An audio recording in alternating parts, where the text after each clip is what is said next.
My name is Chaz Blankenship, and I'd like to take this opportunity to thank everybody for your time and attention. Space, the final frontier. Week to week, these words ushered in audiences as they thrilled to the adventures of the crew of the Enterprise in all 79 episodes of Gene Roddenberry's legendary Star Trek. At the time, probably these words held more meaning than they do today. After all, we were in the height of the space race. We had just made it to the moon.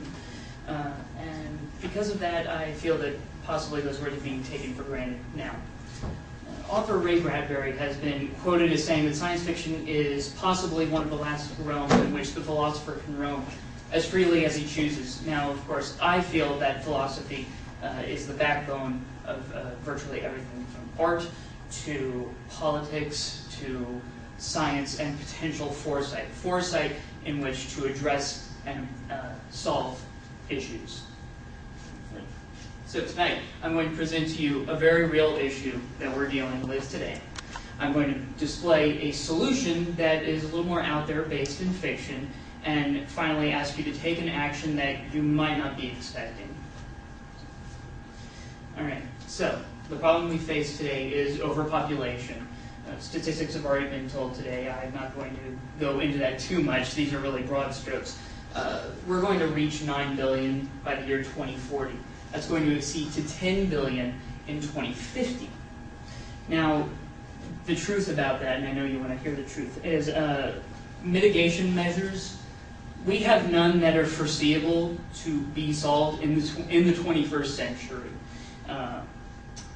And frankly, what we're trying to present tonight is either too small, it makes too small of an impact, or the reach far exceeds the contemporary. That being said, I'm going to go ahead and also note that the issues that we face as far as food, water, electricity, those are really just symptoms, and you can only treat a symptom for so long. So on that note, let's go to a solution. Space colonization. And I'm really excited about this idea because I'm really into science fiction a lot. Now, it might sound a little out there, far-fetched, like it can't be done, but it can be. And it's not a matter of going out to distant galaxies and dealing with extraterrestrials and other life forms and stuff, although that's very exciting too. But we could be looking at a future of things like paraterraforming on asteroid clusters and belts near the Earth. There's a Japanese animator, his name's Yoshiyuki Tomino. In 1979, he created an anime called Mobile Suit Gundam, in which, in that series, the population was so burgeoning that they were moved to space colonies. And the space colonies were put on 5 Earth-Moon points called Lagrange points. And one of the benefits of that is that there's nearly continuous solar power. We've already talked about, or we've already gotten solar power through paneling and stuff, and so with future research we could go into that more. There's also a number of possibilities aside from that, including NASA's Human Outer Planet Exploration, or HOPE project, which further avenues of research and development into possible colonization. And there's a number of bodies out there that we could possibly inhabit. There's the Callisto or Europa moons of Jupiter. There's the Phobos and Deimos moons of the Martian landscape around Mars. The most prospective one is Titan, which is a moon that orbits Saturn, and scientists have actually found that there's an atmosphere on Titan that's so dense it could facilitate carbon-based life forms. It's actually been billed as the most hospitable extraterrestrial world out there, aside from Earth. Author John S. Lewis, who wrote a science fiction work called Mining in the Sky, made a claim. Now, as we approach October 31st, as Anne mentioned, we are going to hit 7 billion.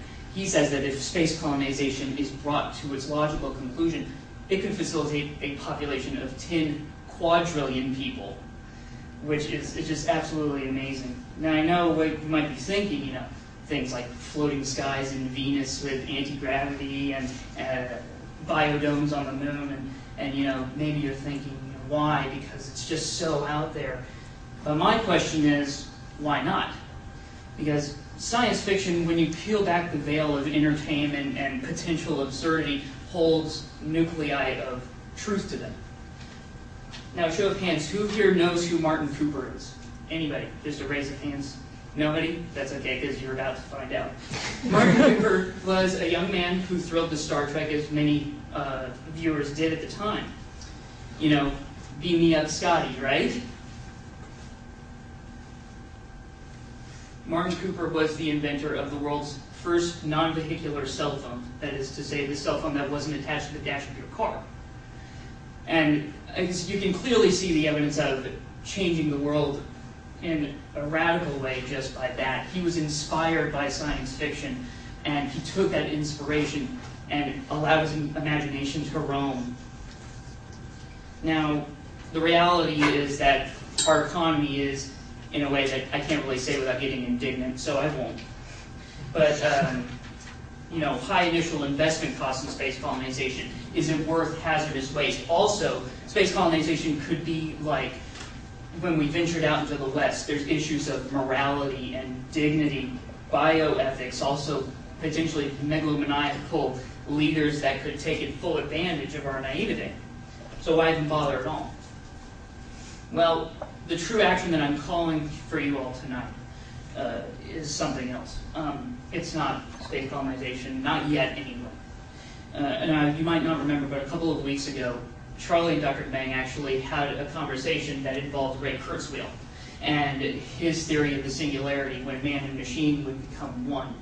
And I actually observed Kelsey shaking her head, vehemently so, that she did not agree with it at all. She was just, no way. Well, that's the action that I'm calling for you tonight. I want you to take this. I want you to take this.